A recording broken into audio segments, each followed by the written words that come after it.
Il y a un côté francophone. Ça tourne. Il n'y a pas de tchéou. L'chaim. J'ai dit, hein. On est en... S'il avait un truc, on l'aurait dit dedans, mais bon, lui, c'est un religieux. On est en Fabringen, en Ilva-Adout, réunion chassidique. Pour marquer le 74e anniversaire de la prise de fonction du rabbi. Kabbalat Anisiut, ça s'appelle, prise de fonction. Pardon 74 ans. Donc on est obligé de parler des relations intimes qu'il y a entre le rabbi précédent, dont c'était hier le départ, et aujourd'hui, où effectivement, d'après la date, c'est le rabbi qui a accepté un an après, mais qui ne voulait pas la responsabilité extrêmement sérieuse de diriger le peuple juif. C'est facile, mais le Chabad, ça c'est dur. Qui peut le plus peut le moins. Donc si tu arrives à gérer Chabad, tu peux gérer le monde. Mais si tu arrives à gérer le monde, ça veut dire que tu puisses gérer Chabad. C'était une drôle de gageure. Bon, Kitsour, c'est pas pour rigoler. Donc on est obligé de dire que la responsabilité du rabbi, elle est la suite tout à fait logique et directe de ce que son beau-père a commencé à faire.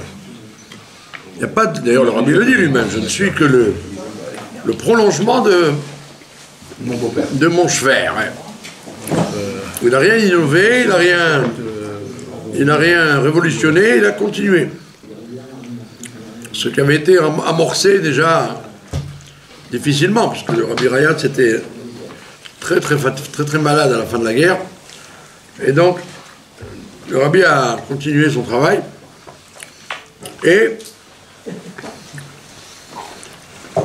on peut retrouver dans les parchiotes, puisque nous savons très bien que les événements, comme dit le Shla, les événements, les fêtes, les événements heureux, tristes, etc. du calendrier sont liés, on doit les lier avec la paracha dans laquelle ça tombe.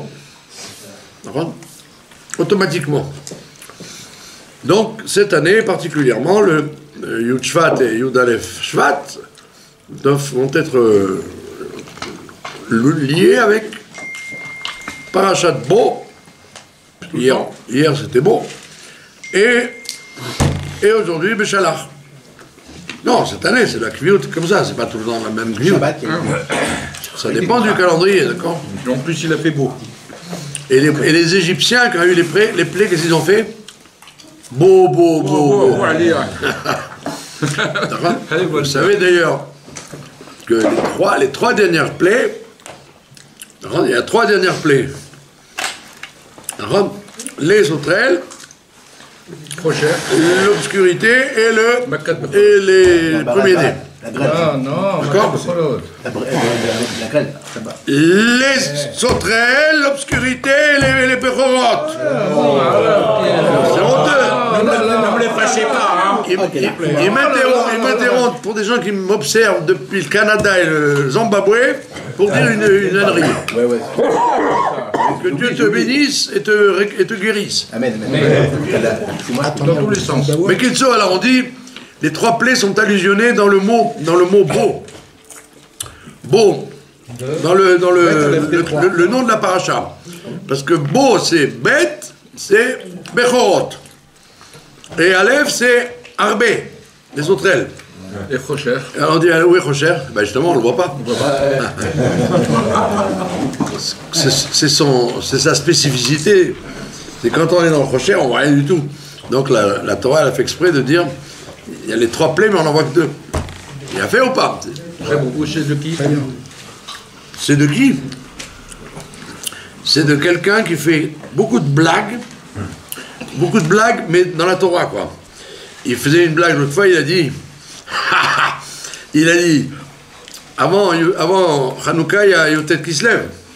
Ouais. Et Yotet Kislev, c'est la fête de la Chassidoute.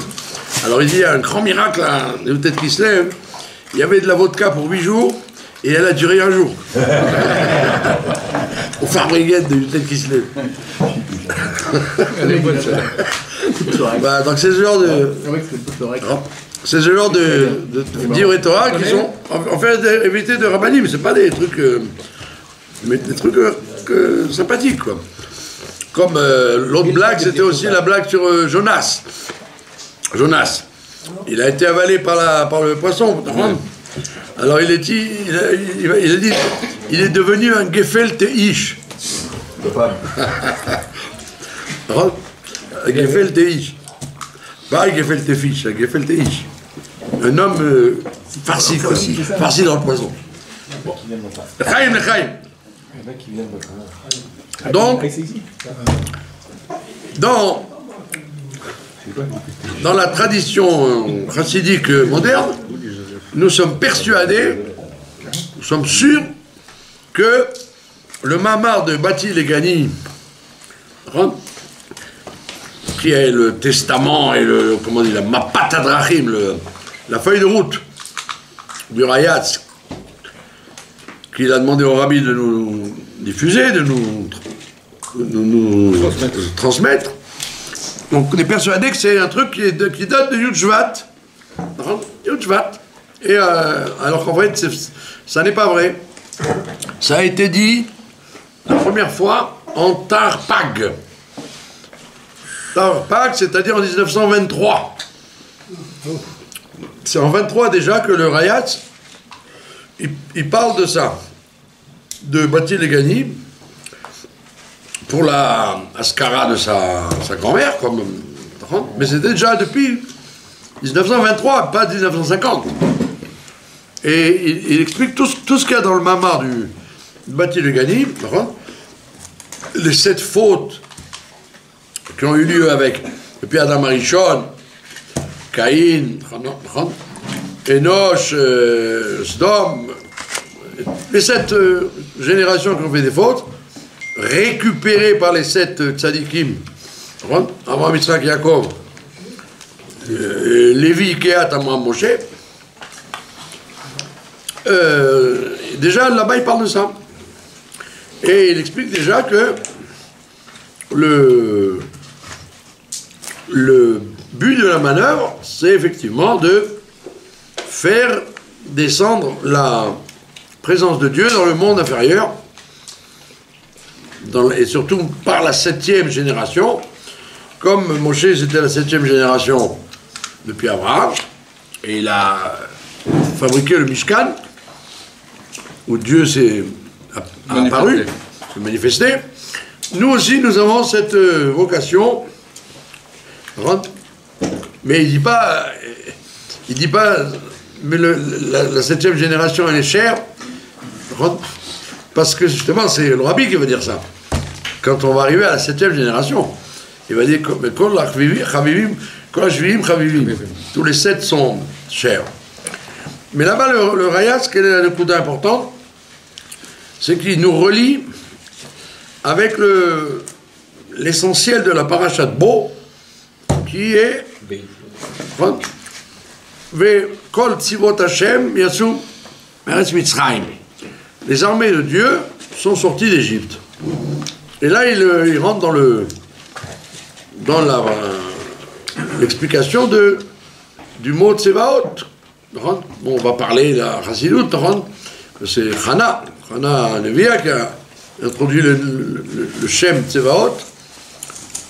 Et là, il dit c'est Tzivot Hashem, c'est pas le nom de Dieu, c'est nous qui sommes les armées de Dieu, les Zvaot. Et automatiquement, il dit, il amène un grand chidouche, il dit c'est vrai que le Zohar, il interprète sur l'histoire de Béchalach. Quand Moshe leur dit, quand Dieu dit à Moshe, Al titzak elai, arrête de prier. Arrête de prier vers moi. Ça. D'abord, le Israël, Saoud dit aux Bnei Israël qu'ils avancent. Et le Zohar, il dit d'abord, Matitzak Elai, il dit Matitzak, ce que tu pries, c'est Elai, c'est Alai, c'est de moi que ça dépend. Il dit le Zohar, Be Atika Talia Milta. Du Atik, d'un niveau très élevé, la chose dépend. La chose dépend d'un niveau très élevé. Donc quand tu lis ça, qu'est-ce que tu comprends? Ça, ben, tu n'as rien à faire. C'est ce que tu comprends, il n'y a rien à faire. Ça nous concerne pas. Croise-toi les bras et ça va, la mer va s'ouvrir. Et il dit pas du tout, le reste, il dit pas du tout. Il dit, le pshat de ce Zohar, c'est Rabbeinu Bechaye qui l'explique. Rabbeinu Bechaye, il dit, d'abord Israël, il dit, pour faire déclencher l'intervention de Atik, d'un niveau extrêmement élevé dans ce monde-là, ça dépend de vous. Vaïsaou, il faut avancer. Si tu n'avances pas, tu ne déclenches pas le miracle de Atik. Pas comme on croit, il n'y a rien à faire, croise-toi les bras, ça va venir tout seul. Non, ça va venir, mais pas tout seul. Il faut réagir. Parce que, Vaïsaou, vous avez avancé, vous avez voyagé. Et c'est là le chidouche, et c'est là qu'il intervient, en disant, en fait, si on nous a appelés Sivot Hachem, les armées de Dieu, c'est qu'on va mettre en branle l'amida de Nitzachon, l'amida de volonté de gagner. Tsevaot, le nom de Dieu, quand il est Tsevaot, Hachem Tzvakot, c'est un nom qui signifie la victoire. Et qui parle de victoire? Quelqu'un qui a une opposition en face de lui. Si tout marche bien, il n'y a pas besoin de victoire. C'est gagné. S'il y a un ennemi en face, une opposition en face, c'est là qu'on parle de victoire. Et donc à ce moment-là, c'est pas pour rien que la prophétesse Hana, elle est liée avec la Mida de Nessar. On l'a vu là plusieurs fois. Il y a 7 prophétesses, et chacune des prophétesses, elle a une sphira. Elle a une sphira. Elle correspond à une Mida spéciale. Sarah, c'est Chesed. Myriam, c'est Gvura, bien évidemment. C'est la gauche, c'est la dureté. Dvora, c'est Tiferet, c'est l'équilibre. Hana, c'est Netzach, la victoire. Abigail, c'est Hod. Hulda, la plus belle femme du monde. On l'appelle le rat, parce qu'elle était tellement belle. On ne voulait pas lui mettre l'œil, alors on l'appelait le rat. Elle était très jolie femme, que les hommes devenaient fous quand ils la voyaient. Et on l'appelle le rat, pour éviter que mauvais œil. Et elle est évidemment liée avec Yesod. Et comme vous avez tous compris que la Malchut, c'est Esther Amalka. Donc on voit que notre prophétesse Hana, elle est liée avec la victoire, avec la Netzar, le Nitzachon. Et donc il fait toute une longue explication dans Tarpak. Le Rayatz où il dit il n'y a pas d'autre moyen que de terminer la galoute qu'avec l'amida de Netzar, de Nitzachon. C'est ce qu'on fait maintenant. C'est ce qui se passe maintenant, exactement. Ça fait 100 ans. Tarpak, ça fait 100 ans. Par contre, c'est 1923. On a un ennemi en face, Et tu as un ennemi en face qui s'appelle le Yetzirara, ton Yetzirara. Plus globalement, c'est les Amalécites du monde entier. Mais avant de finir avec les Amalécites du monde entier, parle du Amalek qui est en toi. Ton ennemi number one, c'est ton Yetzirara qui te donne des conseils de baisser les bras. Il y en a qui vont dire vous entendez les rabbinim ou les milieux parlent en disant il faut renforcer la Torah, renforcer la Emouna, renforcer le bitachon, renforcer la tfila, renforcer... Oui, mais le point, la nekuda essentielle, c'est d'arriver au nitzachon. Je vais gagner. Et ça veut dire, quand je dis je vais gagner, tout le reste n'est que ramification. Torah, tfila, bitachon, c'est la ramification de cette sphira. Et c'est en vérité, à ce niveau-là, netzach, la volonté de vaincre, c'est pas quelque chose qui vient après, c'est quelque chose qui vient au-dessus de tout. C'est le levouche fondamental pour gagner la guerre du Yetzer Hara, et surtout en fin de... Comme on l'a vu à Hanouka. Évidemment, comme on voit à Hanouka, en fin de Galout, c'est cette mida qu'il faut mettre en œuvre. C'est pas pour rien. C'est pas pour rien. Tu vas demander d'où je... Tu me fais comme Avi Cohen le matin, quand je lui dis Abraham, Yitzhak, et puis je lui dis Yaakov, il me dit d'où tu sais. D'accord, tous les matins il fait ça. J'ai pas dit d'où tu sais, j'ai dit d'où ça vient. Oui, oui. Abraham Cohen, tous les matins il fait ça. Comme ça tu m'attaques. Je dis Bereshit Bara. Bereshit Bara, d'où tu sais. Je dis c'est pas parce que tu sais pas que je suis obligé de pas savoir. Donc Bekitso, où en étais-je? Donc il dit très fortement, il dit en fait, la midata nitzachon, la capacité de gagner, elle est au-dessus de tous les autres midot et de toutes les autres qualités qu'on a en nous.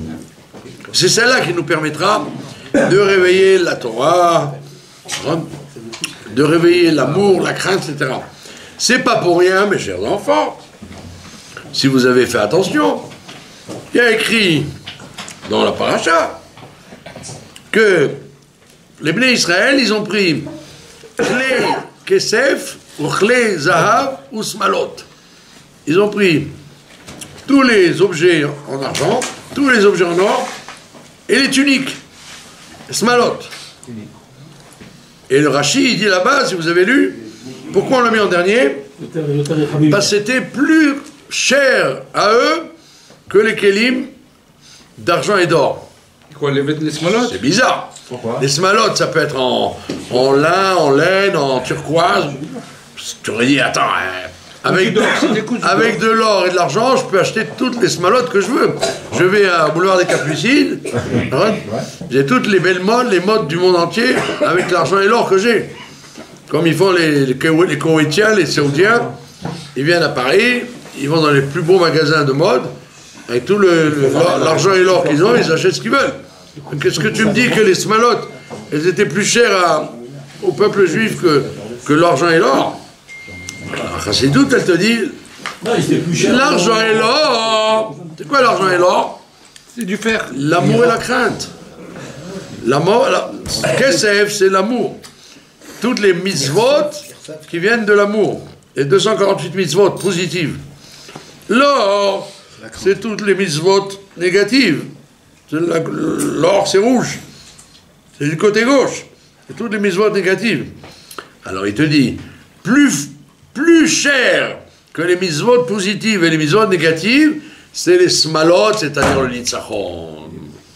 Les smachot, les smalot, les robes, c'est ce qui nous entoure.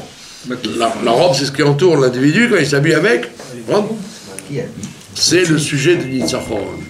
Que sans nitzachon, sans volonté d'aller jusqu'au bout de toutes les forces possibles, tu n'arriveras pas à gagner ni l'argent, ni l'or, ni l'amour, ni la crainte, ne dis pas donc comme les émissions, il faut renforcer la Torah, il faut renforcer la Torah, la Tfila, c'est vrai, mais il faut pas renforcer de façon à ce que je dis, ça va, je suis bien, j'ai augmenté un peu de Torah, ça va protéger les soldats sur le front, j'ai augmenté la Tfila, ça va aider les malades à guérir. Oui, c'est vrai, mais il ne faut pas le faire d'une façon de se rendre quitte. Il faut le faire de façon de jusqu'au boutiste. C'est-à-dire, j'irai jusqu'au bout de ma Torah, jusqu'au bout de ma Tfila et au bout de mes mitzvot. Je ne vais pas faire des de l'à peu près. Les smalotes, c'est beaucoup plus important pour moi. C'est ça, c'est joli ou pas? C'est très fort.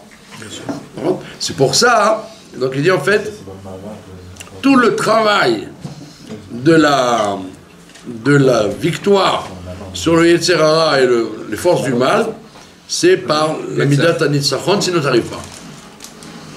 Et il dit, mais maintenant la Midat HaNitzachon, qu'est-ce que vous croyez? On a déjà expliqué dans toutes les Farbangen d'avant, hein, on expliquait que Yud Aleph Shvat, ça chevauche, ça va vers quoi? Vers le nouvel an des arbres. Dans quelques jours, le nouvel an des arbres. Et le Rabbi Lama explique que notre génération elle est liée avec ça. Que dans la vie d'un homme, un homme peut vivre simplement de pain et d'eau, de choses de base. Donne-lui un peu de pain, un peu d'eau, du lait quand il est petit, quelques légumes, quelques céréales, ça va, il est refait. Des fois un peu de viande, un peu de poisson. Pitom vient à Kadosh Baruch Hu et il invente les fruits. Des fruits rouges, des fruits roses, des fruits de toutes les couleurs du monde entier. Il n'y a plus de limite. Et c'était pas la peine. L'homme aurait pu se nourrir du pain et d'eau. Pourquoi Dieu a créé toute cette variété de fruits exotiques et pas exotiques, etc., depuis la banane jusqu'à la fraise. Jusqu'à la fraise, etc. Pourquoi faire? Pour que l'homme se délecte de l'œil, de voir des beautés de fruits et du goût. Ça c'est un peu acide, ça c'est un peu doux, ça c'est très sucré, ça c'est moins sucré. Des trucs complètement inutiles en vérité. Un homme n'a pas besoin de tout ça pour vivre. Ça marque quoi les fruits? Le principe du ta'anoug, du délice de la vie. Que l'homme ne doit pas se contenter de choses élémentaires, de vivre pour vivre, de survivre, mais il doit aspirer au kiff, au plaisir, au ta'anoug. Alors, donc quand on lit ça, on dit, ben voilà, l'heure du temps du Rayatz, jusqu'à 50, la vie des Juifs, c'était une galère. Tous les Juifs, qui qu'ils soient, pour avoir n'importe quoi, il fallait qu'ils en bavent. Ma grand-mère, pour faire un café, il fallait qu'elle mette 3 heures. Il fallait chercher l'eau, il fallait torréfier le café qui était vert, il fallait allumer le feu parce qu'il n'y avait pas de cuisinière. Il n'y a pas longtemps, c'était comme ça. Avant les années 50, l'Europe du monde était comme ça.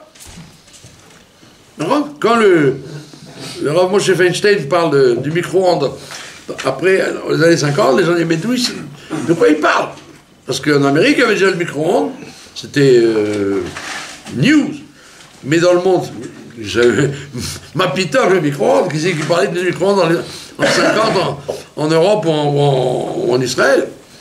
D'accord? Donc on voyait que la vie des gens, avant jusqu'en 50, c'était dans le pavé. C'était barreau que tu ne peux pas vivre si tu ne baves pas.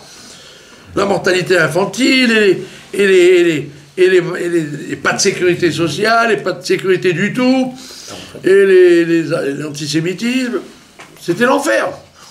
Mais l'enfer des gens, c'était la vie. Personne ne disait aïe aïe aïe, qu'est-ce qu'on va venir? Non, c'était normal. Même frigidaire, on n'avait pas. Oui, c'était la vie, c'était comme ça. C'est de la glace. Pitom vient, 1950, le rabbi prend son poste, pouf, le monde en même temps bascule. Le monde bascule dans la facilité. Non, à l'époque, quand tu prenais l'avion, les gens disaient waouh, il a pris l'avion, la caravelle, oh, la caravelle. Et il a été, bah oui, de Paris à Bordeaux, waouh. Après, c'était pas shoot que tu peux voyager en avion, c'est même pas une question, quoi. D'accord? Donc on voit que le monde a basculé dans le Ta'anoug. Le Ta'anoug, facilement. Peut-être c'est pour ça qu'Akadosh Baruch Hu, il demande à Israël de prendre des clés Kesef Zahav, Likrat HaGeoula. Voilà. Exactement. Maintenant le Rayat, il te dit, Kol HaKavod, c'est vrai, il faut arriver au Ta'anoug. Il faut arriver au Ta'anoug, mais il dit, mais le Nitzachon, ça passe avant le Ta'anoug. Il dit, Afour. Il dit, quand on a Midat Nitzachon, on ne pense plus au Ta'anoug. Le Ta'anoug ne t'intéresse plus. Ne t'intéresse plus. Quand Léonard de Vinci, il veut absolument finir sa chapelle Sistine, il ne mange pas, il ne boit pas, il ne dort pas, il saigne même.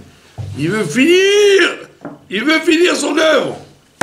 Comme un grand pianiste, un grand théisman, tous les grands du Chol, dans le Chol, et à plus forte raison dans le Kodesh, quand tu veux profondément quelque chose, tu es prêt à renoncer, à non plus dormir, à non plus manger, à tout, tu es prêt à tout. Qu'il fasse froid, chaud, tu t'en fiches.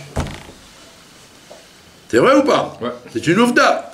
Donc le Ta'anoug, c'est un dérivé, un pâle dérivé. Mais la vraie mère de toutes les qualités, c'est le Nitzachon. Et les Avdil, c'est ce qui se passe aujourd'hui. Nous, les Israéliens, les Juifs dans le monde et les Occidentaux en général, ils n'ont qu'une envie. Ta'anoug. Arshav. Je veux maintenant kiffer ma vie. Laisse-moi tranquille. Mais de l'autre côté, ils ne sont pas dans le Ta'anoug. Ils sont dans le Nitzachon. En face, c'est le Nitzachon qui les intéresse. Les forces du mal, elles n'ont rien à faire du Ta'anoug. Tu te contenteras d'un bol de riz et d'un morceau de pain pourri. L'essentiel, c'est que tu extermines l'Occident, c'est que tu tues la vie. Extermine la vie. C'est ça, mon Nitzachon. Donc, comme on est en face, si tu fais pareil, ça marchera, tu vas les écraser. Mais si tu restes encore avec la conceptia d'avant le 7 octobre, que le monde est là pour kiffer, on est là pour kiffer, on s'en fiche du reste. Tout ira bien, tout ira bien. Tout ira bien mal, comme dirait De Gaulle, tout ira bien mal. D'accord? Donc, la clé, elle est là. La clé de la Géoula, elle est là. Tu veux gagner, tu veux Nitzachon, eh bien, il faut déclencher en toi la Midat Nitzachon dans ta vie de tous les jours. Il ne faut pas parler aux extérieurs, aux gens de l'extérieur, aux ministres et au peuple. Non, à toi-même.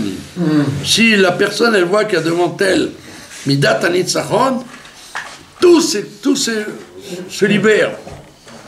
Je vous ai raconté cette histoire une histoire vraie, qui est arrivée dans la ville d'Ashdod, que j'ai raconté déjà plusieurs fois.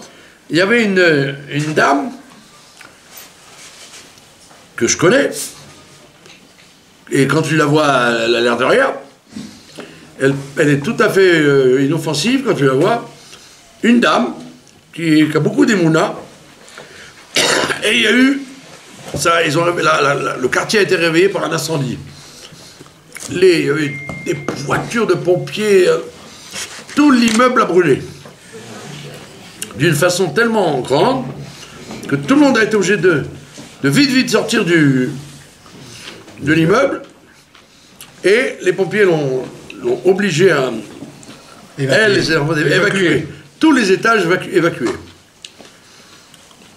Elle descend en pyjama avec tous les enfants, et elle se rend compte, Pitom, il en manque un. Elle dit aux pompiers, mais il dit, madame, pas question. Elle dit, alors, deuxième étage, appartement entre une. Les pompiers, ils s'habillent, et il y va. Dans la fumée noire. Imaginez-vous l'angoisse avec les lumières rouges dehors. C'était l'enfer. Le pompier, il arrive à sortir le gosse qui avait 4-5 ans. Il était enfoui sous des poutres noires. Et il est rentré, il a failli lui-même s'étouffer, le pompier. il ressort l'enfant, il le descend, ils appellent les secours, et le docteur dit, madame, comptez pas là-dessus, il est noir, il est foutu, respire plus, c'est fini. On l'hospitalise, mais on n'y croit pas. Elle dit, vous n'avez pas honte, Dieu va me sauver mon fils. Il dit, écoutez madame, vous avez raison, mais on va... Et elle va à l'hôpital avec lui, elle reste à son chevet, et tous les docteurs disent, madame, il ne respire plus, il a les poumons encrassés par la fumée, il est tout noir, son corps est tout noir aussi, c'est fini. Elle dit, ne dites pas, c'est fini. Elle prend son télim, elle commence devant la chambre à déchirer le ciel. Et tout le monde la considère comme une pauvre dame, quoi. Elle est un peu simplette. Elle a l'air simplette. Donc, au fil des heures, tu ne vois pas que tout s'est arrangé. Et ça s'est tellement arrangé que j'étais à sa bar mitzvah. À sa bar mitzvah, il a fait sa dracha avec l'orchestre, avec son petit costume. Il était tout à fait normal, plus rien aucune séquelle dans le cerveau, aucune séquelle dans le corps. Par Bisrout. Non, Bisrout à Nitzachon. Elle avait la volonté de gagner. Et donc, la volonté de gagner, ça fait gagner. Et la volonté de... Quand tu as une... On n'a pas de volonté. Il est devenu blond. Il était noir. Oui, il était tout à fait normal. Et tout ça, ça montre que la midat anitzachon, et c'est pas lié à Teilim ou pas Teilim ou le Ça change la médecine. telle et telle action que l'on fait. Ça dépend de la volonté intérieure de gagner, de vouloir et de gagner les hostilités, enfin. L'Echaim, donc c'est le message, mes chers enfants. Si vous voulez que nous gagnions cette galoute, il faut l'écrabouiller par le Nitzachon. L'Echaim. Continue. Est-ce que ça n'a pas été beauté comme ça? C'est mon dégoût. Donc, les libres. Ah, mais c'est bizarre que j'ai pas. Oui, mais c'est la gagne. La gagne, c'est pas Véron. Il a fait un pèse-mètre avec sa collègue. La gagne, c'est la gagne. Pourquoi c'est un chijou dans ce sens? Je trouve ça a toujours existé, ça. Le fait que le gars qui a ça, c'est qu'il gagne. Parce qu'aujourd'hui, c'est ça. Si tu n'as pas un ennemi devant toi, Il y a une rue comme ça, et moi je suis... T'as pas envie de gagner, t'as rien à gagner. mais oui. Toute la vie, on a eu des Mais pas tout le monde. On se laisse Et aller. alors, les gens, ils ont mis à Non, mais elle m'a appelé en branle les enfants. C'est pas parce qu'il est long qu'il le fait. Je sais que tu montes à la première à gauche, et après la première à gauche encore. Voilà. Il y a le petit bout qui est là, voilà. Après tu rentres, qu'est-ce qu'on peut faire?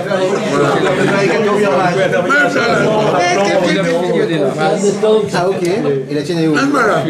Ah directement là, au début quoi. Merci. Au début, mais les Israéliens, ils donnent une chose, ils disent. C'est pas Cheyenne. Il y a un moment où tu dois aller au bout là-bas, où il n'y a plus de maison à gauche. Il n'y a plus de maison, il y a uniquement... Je suis arrivé ici. Ouais. C'est plus loin. Ça, là, tout de suite, là. Ok. On est acheté Pour les personnes qui sont quelque chose qu'il faut vous appreniez, vous intégrez bien. Votre maison est là. Je vais faire à ma femme. Ah oui, c'est quoi? Alors la première, c'est Savladou. Quand on te dit Savladou, il faut aval et la deuxième, c'est pas chiche. Et celle-là, je peux avoir le papier. Ce qu'il y a le problème, c'est que je te dis. Ramène-nous. En quelle année il a été nommé Nassim? Non, mais le texte sur le Bitachon, il a été écrit à 100 ans. Non, je parle du rabbi. Quelle année il a été? Il a pris sur lui en 1950. Eh ben, je t'ai pas dit. Ah bon? Moi, je me rappelle très bien. Mais là, vous avez le droit. C'est pas il y a Je sais pas, c'est ce que je Jaco, je me suis mis une cigarette avec toi. Si je ne m'abuse. Il a peut-être fait un Van Briggen. J'ai des femmes là-bas. Pour moi, je suis content d'être à côté du rap, mais je peux pas ni rentrer ni sortir. Mais j'ai le but. Le bras, c'est des fois, ça passe. C'est bizarre. Et celui là, je sais pas, le bras, c'est que ça, Oh! Ah, c'est une tissot. Attends, il a de l'argent. Il a de l'argent.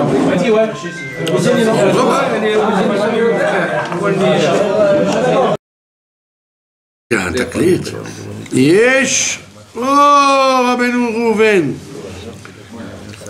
Aliamot. Reuven. Yechi Reuven.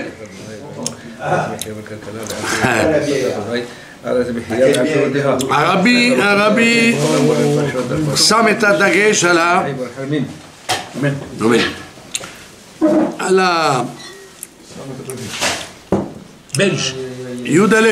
י"א שבט, הוא אומר שזה בראשון של בשלה. מה אומרים? אומרים ויקח משה את עצמות יוסף עמו. אז הרבי מסביר מה זה עצמות יוסף. הוא אומר זה קשור לרבי יוסף יצחק, שצריך לקחת את עצמות יוסף, עצמות של יוסף. מה הפירוש? שבדרך כלל האנשים אוהבים להתמקד על הטפל, על הנקודות, ואף פעם ולא להתייחס לעיקר. נכון? למשל, יש קהילות חב"ד בארץ שהם לא אומרים ברכת כהנים. כל הקהילות בארץ, כל הקהילות, 60%, 99% מהקהילות אומרים ברכת כהנים, ולא כמו בחו"ל. אז למה חב"דניקים לא אומרים לחנות, לא אומרים ברכת כהנים? שהם שמעו שהריי"צ הגיע פה בתרפ"ט, תרפ"ט, הוא הגיע לשדה, לנמל שם, ואמר בזה הקשר, איך אומרים ברכת כהנים עם הצהרות, משפט כזה. אז תפסו את המשפט הזה, ואמרו, לא אומרים ברכת כהנים. אותו דבר, הרבי ריי"צ, כשהיה שותה, היה זורק קצת על הרצפה, קצת משקה. שופך. נכון? היה שופך קצת. נכון? ואז יש כאלה שאומרים, תעיר לשפוך. שלישית, דף היומי. הרבי ריי"צ התבהם, אמר משהו לא בקשר לרב מאיר שפירא, לא לומדים דף היומי. כל זה הרבי בא ואומר, נכון? עצמות יוסף, עצמות, תיקח את העצמות שלו, לא את הדברים תפילים שהם אין להם תוכן, כמו שאמרנו לגבי הטלית, נכון? למה אנשים לא מקבלים טלית?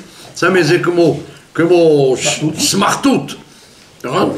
זה בושה וחרפה. למה? שהרבי אמר פעם בפריז לדרוז'יה למישהו טטטטטה. כל זה לא עצמות יוסף. עצמות יוסף זה מה הנקודה העיקרית של הריי"צ? מה הנקודה העיקרית? זה לשפוך קצת משקה, זה טפל, ואין לזה שום ערך בכלל, זה לא נכנס בכלל בלקסיקון שלנו. כמו אומרים תחנון, לא אומרים תחנון, מה זה קשור תחנון עם י' שבט? כן אומרים תחנון בי' שבט, כן אומרים תחנון בי' שבט. למה? שאתה תופס את כל הפולישטיק, גחטל עבה, שהרבה היה לו גחטל עבה, כובע, היה פעם מישהו בעל תשובה שקנה את הכובע של הרבה, 60, בוכסלינו 60, 60 זה גדול, זה ראש ענק, נכון? הוא נכנס, הוא רצה להיכנס עם זה ביחידות, זה היה מגיע לו עד האוזניים. אז הוא עובר וקרונר אומר, אתה מתכונן להיכנס עם זה? אתה לא נכנס. הוא אומר, למה? אני קניתי איזה מלחמה, אתה לא נכנס. בפשטות. נכון, זה מה שנקרא חיצוניות שבחיצוניות.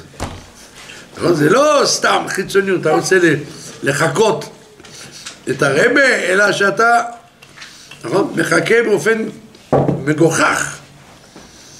אז אותו דבר, אנשים רוצים, מחפשים מה שקל, לא ללמוד דף היומי, אבל מה אתה לומד במקום זה? אתה לומד במקום זה משהו? אתה לומד זוהר? זוהר היומי. זוהר היומי או הלכה יומית? לא, אתה לומד סמארטפון יומי. היום יום. נכון? אותו דבר. ברכת כהנים, אני עושה מלחמה בכל מקומות שאני הולך לעשות ברכת כהנים, אין דבר כזה. הרייס אמר את זה, זהו. הוא אמר את זה, הוא לא חזר על זה. על מה הוא מדבר? על זה, זה מה שאמרנו היום. ניצחון במלחמה, לקרב יהודי, עד מסירות נפש, נכון? זה על זה, אתה רואה כל המשנה של הרייס, מתש"פ, תר"פ, עד תש"יות, 30 שנה, תיקח את כל זה, מאמרים, שיחות, כל מה שתרצה, אגרות, סיפורים, אתה רואה איפה הנקודה. בזה אתה צריך לתפוס את הרייס. עצמות יוסף, הוא לקח עצמות יוסף עמו, וזה עבודה הרבה יותר קשה והרבה יותר מסמלת את העבודה של הרייץ, נכון? כמו כל המלחמות של חב"ד זה, נכון? זה מלחמות נגד היצר, לא ביד הפולישטיק, נכון? לקנות סרטוק משי, בסדר, נכון? זה יכול לעזור, יש אנשים שהם בלי חיצוניות, הם לא יכולים לוודא את הפנימיות שלהם. יש כאלה, אם אין להם חיצוניות, הפנימיות לא תגיע. אבל בסדר, זה מחלה. אבל בסדר, זה מחלה לא מדבקת, זה לא מפריע. אבל לפחות אל תשכח את עצמות יוסף, וכשהרבי אומר על זה, על הרייץ, זה גם כן משתלך למה שהוא אמר בעצמו. מה יביא הגאולה? אהבת ישראל. ללא אהבת ישראל. הרבי אומר אהבת, הוא לא אומר אהבת ישראל. הוא אומר אהבה מילה אחרת, לא אהבת ישראל, אהבה של ישראל, אהבה בישראל או אהבה בין ישראל. תסתכלו, כתוב בפירוש, לא אהבת ישראל, אהבת בישראל, משהו חזק יותר, נכון? מי זה הראשון? האישה. אהבת ישראל הראשוני זה האמא, עם האישה, נכון? לא לשבור את הכלים. מה, זה לא טבעי? אה? מה זה לא טבעי? זה לא טבעי, זה עבודה, אדוני. אם אין עבודה, הכל מתפוצץ. מה אתה צוחק? הוא לא עובד בגלל זה. שלום בית זה עבודה, זה לא לבד. ועם הזולת, ועם הלא זולת, והרחוק, והקרוב, זה עבודה תמידית. נכון? פעם היה דוקטור, רופא אמריקאי, שנכנס ביחידות, והרבי היה לוחץ, שם את היד שלו על הרמת מכתבים שהוא קיבל, והיה משתעל. הרופא אמר לו, כבוד הרב, אני יכול לתת לך רספט של סירופ טוב מאוד לשיעול, נגד השיעול. אז הרבי אומר, השיעול זה בא מהמכתבים. זה בא מהמכתבים שאני מקבל. מה היה כתוב במכתבים? הוא מסתכסך עם זה, הוא עם היא. מה זה המכתבים שהרבי קיבל? להגיד שיש חתונה ויש בר מצווה? לא. הוא ראובן עושה לי בעיות, שמעון עושה לי בעיות, שרה ואברהם מסתכסכים. הוא אמר, זה מביא לי את השיעול. באמת? בגלל זה החלטתי אז לא לכתוב אף פעם מילה שלילית לרבי. אף פעם. לא להגיד מה קורה פה, מה קורה שם, רק דברים טובים. סיימתי מסכת משנה, שמתי מזוזה לשכן, רק דברים כאלה. אף פעם, לא עם המשפחה, לא עם השלוחים, לא עם הבלגן, שם אף פעם. למה לצייר את הרבי? אבא שלי, אבא שלום, היה אומר לי, אם יש לך בעיה, תסתדר לבד. כן, בבית ספר כבר, כשהייתי בבית ספר. נכון? בית ספר גוי. רוי דה ויקטואר וז'ק דה קור. כשאני הייתי מסתחרר עם מורה או מישהו בא, נכון? אבא שלי אמר, תסתדר לבד. עכשיו אמרת, בא לבכות שאני ככה מתרש עם הפרפי, נכון? ככה צריך להיות. אז מה אתה מערב, הרבי מסכן בסיפורים שלך? תסתדר, תעשה שלום בית לבד, שלום חבר לבד, שלום, נכון? אם יש שליח דפוק, אז בסדר, אל תתחבר אליו, לך לשליח אחר, נכון? אם יש פסק דין, נכון, על הפנים, אז בסדר, תלך לרב אחר. כן או לא? וזה י' שבט.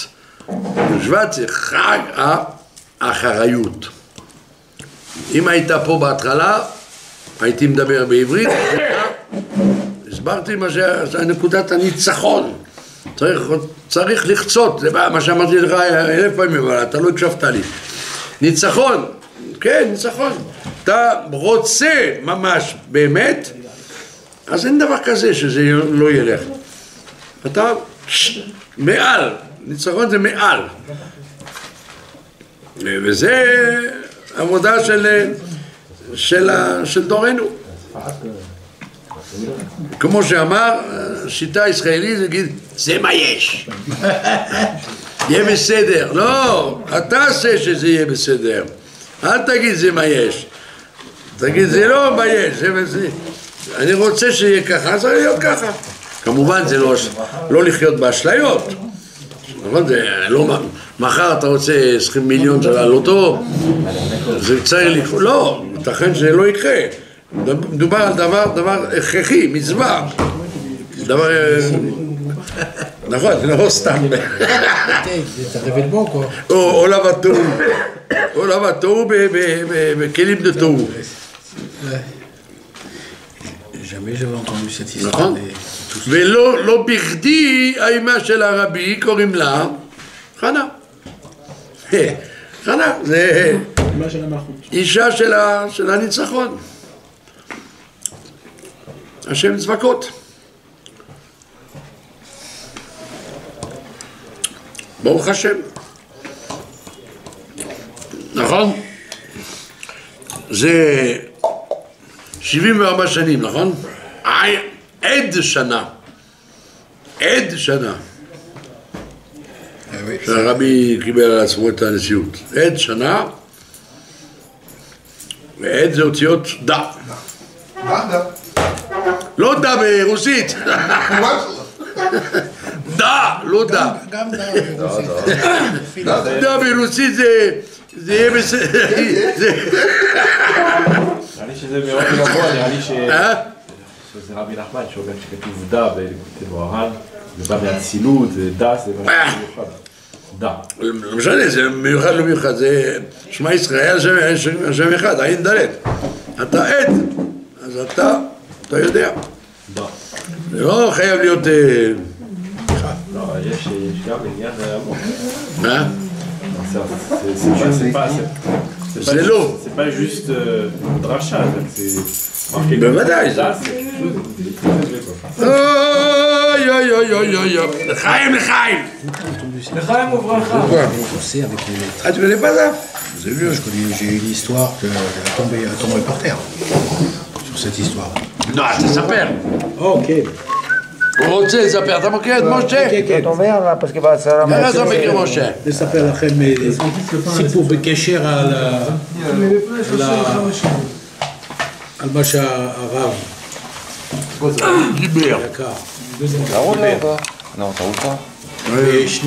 80